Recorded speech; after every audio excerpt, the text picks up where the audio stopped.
pre-recorded live from Boulder Mountain, I think. It's the Derek Luna Show. That's correct. I'm here in Boulder, Colorado. You can see that's Denver, I guess, behind me. Oh, out of breath, out of shape. I'm out here on a hiking trail. I'm in Denver, taking a day hike. I'm here this weekend at the Denver Comedy Lounge. Shout out Ben Kronberg and all the great comics we got this weekend. But yeah, excited to be here in town doing shows. On my way to Sacramento for more World Series stuff. This week on this episode, we got Michael Cheselka. While I was in Maslin, we managed to sit down with him and chit-chat for a while. Wild man, wild stories. He used to perform with Sam Kinison back in the day. So check that out, enjoy, and thanks for watching.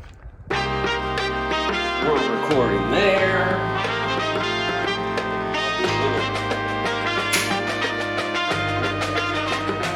I'm here with Michael Cheselka, everyone. Michael Cheselka, we're at Crackpot's Comedy Club. It's Saturday. 2 shows. This is our last hurrah for the weekend. Yeah. How you feeling? How you doing? I'm doing well. I'm excited about tonight. I'm happy for tonight, and it's been a fun week. Yeah, it's been a fun week so far. We had we lost a Wednesday show, right, and then bounced back with a good Thursday show and 2 pretty fun Friday night shows. We had some good audience last night. Yeah, it was a little smaller on the late show, but they were kind of extra fun for some reason. And they got into it. I mean, it's not like you had to pull teeth. They came out to have a good time. Yeah. Everybody came tonight and saw a damn good show. Yeah.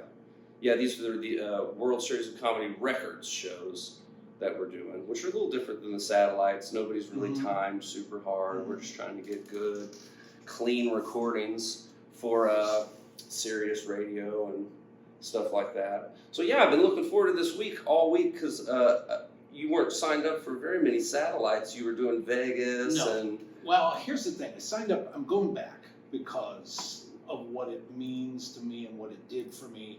But I'd be kind of a fool to compete. Yeah, right. There's only one thing I could do to top what I did last year. So next year I'll be there. Just to fill everybody in, Michael came in second last year. So I'm going to run this all the way back. Okay. You got second and immediately started getting a lot of work, I imagine. We can talk about all that later. Yeah. But yeah, going back, at this point it'd be like hitting your big closer. Right. And then being like, and one more thing. And then, and then trying to... Oh, and by the way... Really. So when I first met you was at the Funny Farm. Yes. And this was nigh 2 years ago, perhaps. This was late spring. It was months before the main event in September. So it had to be March, April, May, somewhere in there. Probably right about a year ago. And me and Joe were on, Joe was headlining the show. I was hosting, and you were featuring. Yes. And I'd never met you. I don't think Joe had met you either. So we were both just meeting you for the first time. And you told me to bring you up, that you were one of the original Outlaws of Comedy, and you had opened and went on tour with Sam Kinison. Right. And my jaw dropped. I'm like, well, hell. Why, because I'm that old? No, just that's an incredible credit, and it's very specific too, and somebody nobody's dropping Sam Kinison, you know what I mean? That's an older reference from back in the day. Yeah, well, so it stood out. And then I watched your set, and it was awesome. And you had told me after the show, we got to chopping it up, and you said that was only a handful of times that you had been back since coming out of retirement. Oh, it had to, like I said, be April, May, because only a couple months before then, I came back to comedy. The timing was unbelievable. It's when you are doing what you're supposed to do. It's like the universe. I got my start because Jay Bach, after the train derailment in East Palestine, Yes. Put together a fundraising tour. We went to 8 different cities, did 8 different shows, raised money for East Palestine, and then when we gave them the check, we did a free show at East Palestine High School for all the people there, and it was a free show, and then we gave the city the check. Oh, cool. That was my reintroduction to comedy. This was you dipping your toe back into the water. And after how many years of not doing stand-up? 25. 25 Now, years. I had, in honesty, I had never gone a year and not performed. Yeah. Because what I did, being married, you can't be on the road 48 weeks a year. And then I went to law school and became a criminal defense attorney. Pretty good fallback. But what I did, what I did was I raised an awful lot of money for charity. Yeah. A lot of my connections, like Nick Costas at Hilarities, and people around town knew who I was and what I was back in the day. And so American Cancer Society, Rainbow Babies and Children's Hospital, United Way. Okay. So every year I did a handful I didn't of know shows. this part of the Yeah, story. no. So that's how I Because that was still- incredible to me. If you could go up a couple times a year, that makes probably a huge difference. Oh my God, yeah. Because I'm imagining you come out after not being on stage for 25 years. Oh, that too, but not only that, but And that Funny Farm psychologically- performance was great. You know what I mean? I was like, wow, this guy he's got great chops. But even psychologically, I never wanted to give up being able to say I'm a comic. Yeah, you do comedy.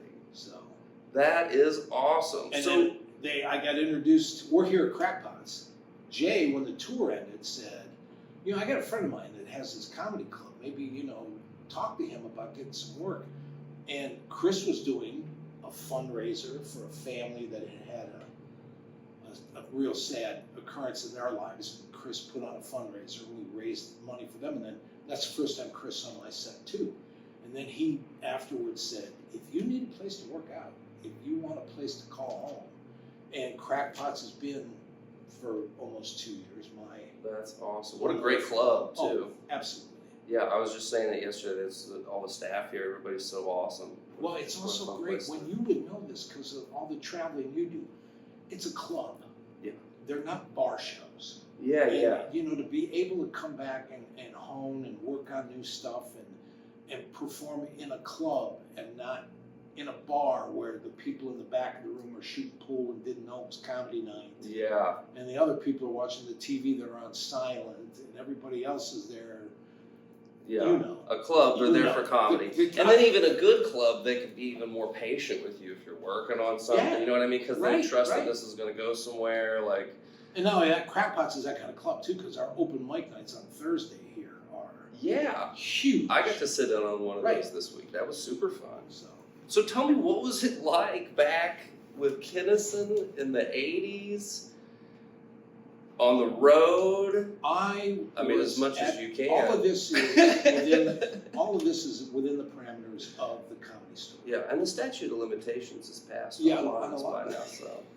You're a lawyer, you know about all I that. was dating a girl my sophomore year at UCLA. I thought I was going to be a lawyer then. Yeah.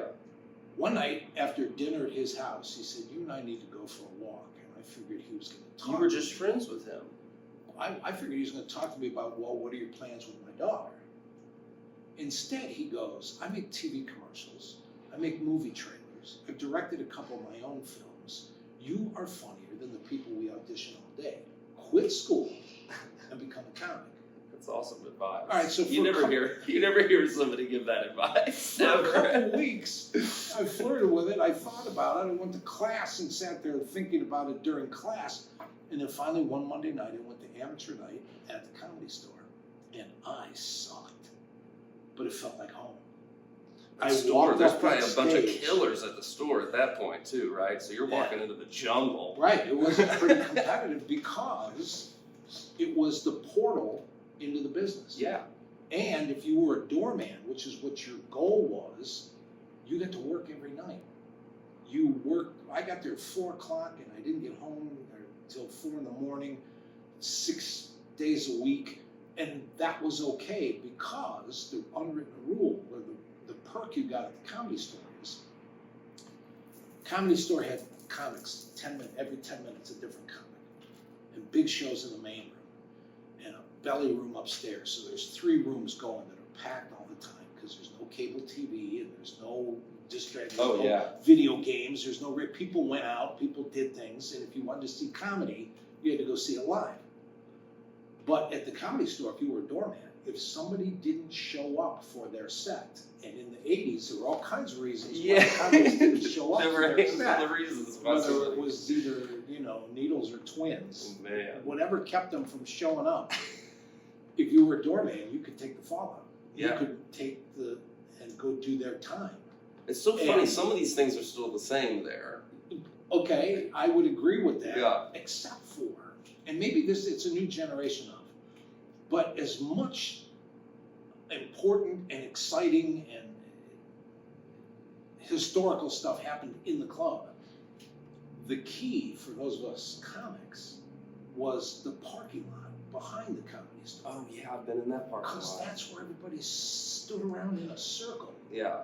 And I'm not here to just name drop. It just happened to be the early 80s, but everybody who was anybody in comedy would stand in that circle and pass the joint and tell the stories, and it was like going to college. If you were a young comic that got invited to go stand in the circle, if ever like a named comic would look at you, well, come on, and bring you. Yeah. The first thing you did if you were smart for 3 months is not say a word. Yeah, be Sit quiet. there, stand up, be a sponge. Try not to get kicked out. The ones that came up and showed up was like, hey, let me tell you a story. They lasted a couple weeks. But if you kept your mouth shut and listened and learned, it was learning from the best.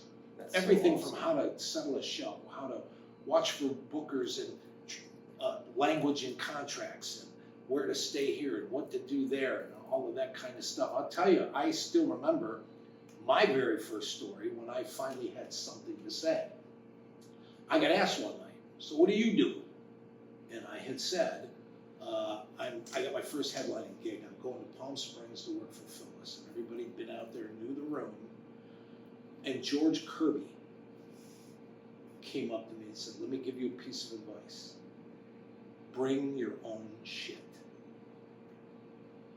Now, given the fact that he did 3 years in prison in Alabama for asking around as to where he could buy some pot. Yeah. But I got that advice from one of the greats. I mean, Bring your own shit. I've been so Pack lucky. your own. I was up in the belly room one night, months later, and I had no idea that there was any more than a handful of people in the front row. But in the back corner, in the dark, upstairs, away from everything and everybody that was downstairs at the other 2 floors, because it was comedy college, but it was also a comedy fraternity house at the same time. Man, it's so funny. Sorry to interrupt. No, go right but ahead. I've said that about it whenever I've been there, which has been a handful of years at this point. Okay. But I think there's still that vibe.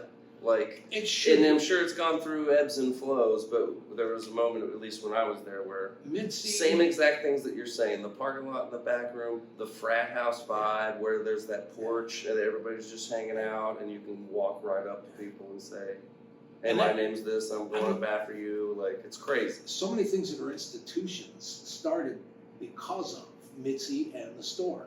That whole thing about a 7-minute set, that's because that's how long you got That's on interesting. Johnny Carson. That's You got interesting. 7 minutes. You either got waved over to the couch or they went right to commercial. But that 7 minutes was your... Yeah. And then at that time, and then even back earlier in the 70s, this was a gateway not just to the comedy industry, but to TV and movies. I mean... It was almost pretty much the only one. Yeah. It was the Comedy Store and it was Bud Friedman and the Improv. Yeah, you have directors and people New from York TV. was New York and LA was LA, but trust me, We lost a lot of great comics to the movie industry, you know, like yeah. they got scooped up by movies Yep. that started out as fantastic stand-ups. And then here's the thing, comedy clubs in every city were at their peak. What happened, and I was around to see that too, cable came out. Oh, And yeah. if you remember, there was Comedy HBOs. Central, there was the Comedy Channel, and Mitzi started Comedy Store. There were 3 competing. Now, go back and picture the late 70s, early 80s. Everybody was sending VHS tape to be watched on the video machine by somebody that ran the club to see if they could get a spot, get discovered, whatever. That's how you audition. So there were boxes and boxes of tapes that nobody watched. When cable started, it dawned on everybody that started these channels, oh shit, I have to put on programming 24/7. They would take boxes of these tapes and just run them. Yeah. So any couple. Well, they were from the store, I assume. Well, yeah, but legit at some point. Let's put it this way: the Improv and the Comedy Store didn't throw out the ones that like shouldn't be. They kept them around, and the misses. people laughed at them. But then what happened was everybody across America, at 2 o'clock, 3 o'clock, 4 o'clock in the morning, that had never been to a club, said, "I'm not going to pay to see that shit." Oh man, that stinks. And that's what led to Paper in the House. Huh. Interesting. Competition of watching. I think what saved comedy on interesting. cable was the baby man Bruce Baum. What was the show he did? Make Me Laugh. Was it Make Me Laugh or The Gong Show? The Gong Show? Yeah. And then the other guy that was, I can't think of his name too. Terrible names. But What was The Gong Show? those were the two big shows that saved comedy on cable TV. But what happened is to attract people and get them to keep coming out and stuff like that is they dropped the $15, $20 ticket prices to see big acts and good acts and stuff like that. They made their money off the 2-drink minimum. Yeah. Yeah, and that's the way in a lot of clubs for sure. So, I mean, I watched all of that change. I got my break. You brought up Sam to start this. I assume you met Sam at the store. I did. Notoriously. I met him in the belly room, and I heard his unmistakable laugh in the back of the room while I'm doing a set. And I was talking about stuff that I had happened to me when I was working on a cruise ship for a month. I'd been gone. And he called me over, and he invited me to sit down, and then he invited me back to the house. Uh-oh. And the conversation that we hit it off on, became friends over, was because of our background. Sam was a Pentecostal preacher before he got into comedy. His dad was a Pentecostal preacher. His brothers were preachers. Religion had been in the family,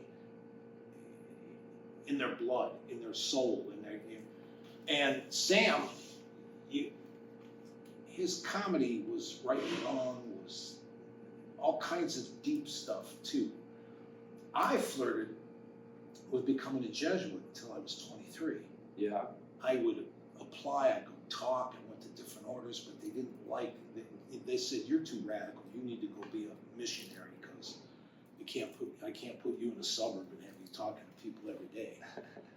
Too radical? So we sat at his kitchen table and for the entire night talked about Gethsemane. Oh yeah, interesting. And Gethsemane, for those of you that don't know, is that moment where the fully human Jesus had his moment of doubt and said, "Father, if I don't have to drink from this cup, I really don't want to." And we talked about why. The responsibility of that, and what made him do, and all that stuff. So you guys are having this deep theological We had this, and discussion. meanwhile, everybody That's so else is interesting. running around the house. That's half different naked. than everybody else's Sam Kinison story, I'm for certain. I'm glad that was our first. I mean, we had plenty of other stories. Yeah. The other thing that endeared me to like the Outlaws and stuff like that is I could cook. Who else was in this Outlaw? The Outlaws. Mitchell Walters, Alan Steven, Jimmy Schubert, Sparky. And he would just tour around with this crew? That was the group that loyalty, convenience, dependability, each other's back, and the camaraderie that evolved out of. The Outlaws started in Houston. I don't want everybody from that era. Carl LeBeau was Sam's soulmate. Yeah. Carl LeBeau was the anchor. Carl LeBeau was the foundation. It was Carl and Sam, and they allowed the rest of us that I just named to just glom on, and it worked on tour and stuff like that. I mean, not only did it allow me to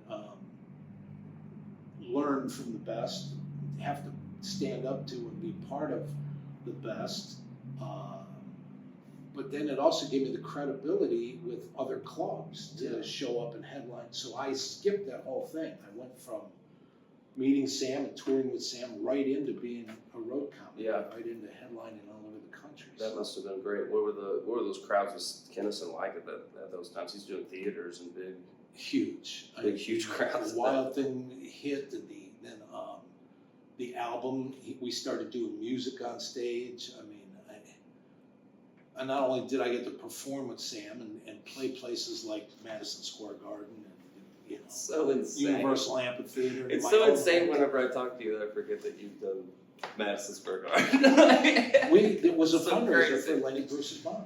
Sam found out that she had fallen on harder times because all the friends and all that stuff that used to come around weren't doing it as much, or they had gotten older, and so on and so forth. So Sam says, and we raised 6 figures, and Sam gave the money that night to Lenny's mom. That's so great. So the amount of the people I got to, but I got to tell you, you asked what touring was like. This is the most insider story I can tell you. Picture being on a bus with the comics I just named. It's probably okay, and picture being on a bus with some stuff that party it was favors. the 80s. But here's what happens: for 3 weeks before we get to Detroit, all the FM stations, especially the one that is sponsoring the tour, John Sam Kinnison's coming and we're going to show him that Detroit can party harder than he can, and we're going to give him this, and you turn out, buy tickets. And so we get to Detroit that night. Yeah. And everybody in the green room, from the time the bus pulls up to the hotel, and all of that stuff wants to shake your hand and give you something, and then there's all kinds of groupies and all kinds of and from the time we get to the theater until, and all through the shows and everybody's act and on and on and on, it is the most incredible party that Detroit has ever seen. Yeah, they've been challenged by the next mornings. They are in the studio going, oh my God, you won't believe what we did last night. We partied with Sam Kinison. Oh my, it was amazing. Yeah. Meanwhile, we're on the bus because we have a show in Cincinnati. Yeah, the next night. And meanwhile, everybody in Cincinnati's been going, we're going to show them the party. So they would have the party of the year. You're getting everybody's guest game. And we had 5 of those parties a week. Yeah, must have been exhausting. That was the hard part. Why did you hang it up the first go around? What was the reason you went in? I assume you went in immediately and started practicing law? No. Did you have to go? Couple things. You had to go I didn't get married for years after that. And this story means a lot too. I told Sam one night that I didn't, by the grace of God, I don't have an addicting personality.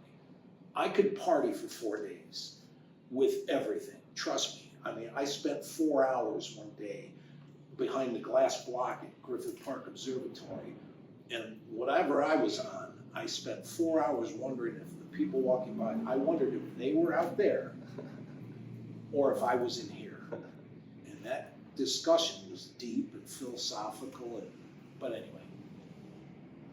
But I reached a point where because I'd been awake or being around the house and stuff like that, or I'd get the phone and stuff like that, I would get the messages. People wanted to talk. People offered deals. People wanted auditions. People wanted time. Sam wanted to preach. Sam wanted to be Sam. Sam was riding the wave of being a comic. But you're never going to convince me that, and I heard through Beetlejuice was written for Sam. Oh, really? I'm sure. He never that made sounds the right, auditions. doesn't it? Yeah. And the way Michael Keaton played it reminds me of Sam. Yeah. Mannerisms and costume and makeup. But none of the Outlaws. And they offered the things that were discussed and talked about were, sitcoms and improv and how do we get the Outlaws together and all that stuff and things. And everybody partied through those auditions, didn't show up for those auditions. Just didn't follow through on any of it. And I told Sam one night, I think I'm gonna leave. I've been on the road, I've been headlining and got offered a job as the house MC at a club in Florida. So it was an opportunity to work every night. The money was good, and I said, I'm going to go build my own career. Sam put his arm around me and said, you see all those people in that house? They will not leave until I take out my wallet and it's empty. You're the first guy I've ever helped that said, thanks, I think I can fly on my own now. That's awesome. And we left just as good of friends as the first day we sat and talked. Probably much better than a lot of those things ended. Yeah. Because you left in that way. That's interesting. So, I saw him a couple more times after that, but I gotta tell you, it's been 10 years since he's been gone. Mm-hmm. I was in Laughlin, Nevada. It's the first time I've been out west since I left and since he passed. Made the drive from the LA Comedy Club in Edgewater Hotel in Laughlin. And I made the drive out to mile marker 4. And I parked my car, and you stand there and you see the blind turn coming around and where the accident happened. I finally got to say and make my peace. And then I walked about 30 yards away from the road, figuring that that was a piece of land that probably hadn't been disturbed for 10 years. And I took a rock and brought it home for my picture. That's great. Then I went back to the theater, the casino. He was Riverside, that he was on his way to, never made it. Well, it was daytime, it's the middle of the day, and I pushed on the door, and the door was wide open. I walked in the theater, and there was one microphone on the stage. No way. And I walked down, I walked up on stage, and I said, Sam, this is for you, and I took the mouthful. It's like he's looking down on you. Got his arm around you still in some way. And I will tell you this, the week later after that, I ended up at the New York Comedy Center, the supposed National Museum of Comedy. I've not checked that out. 2 things happened to me there. I can't even tell you. We'd need a whole other show to talk about George Carlin's display there. But that's, I'm just paying my respects in that regard. But the bigger story is this. The entire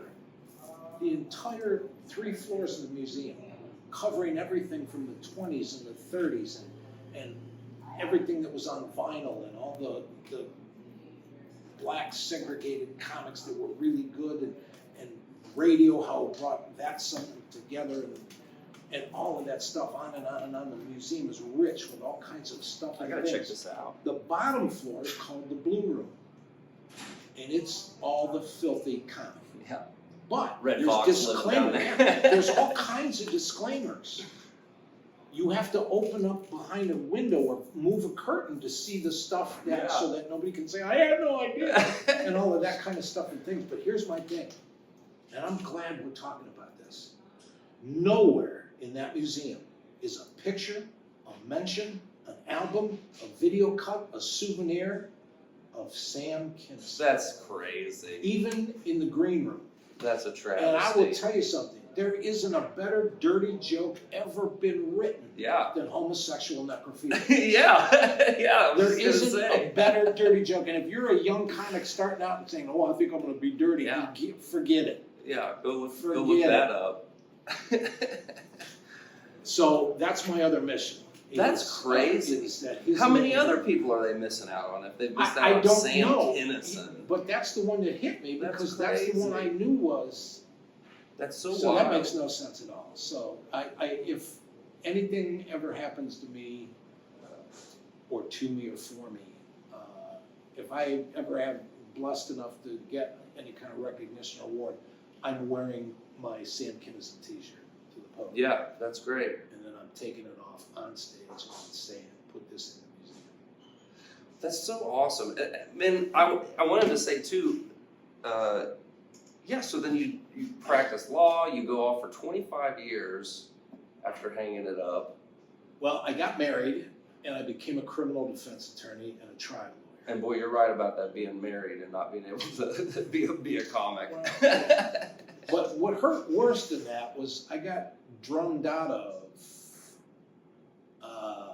being a lawyer, not because I did anything wrong, but because I knew too much. Oh, sure, really?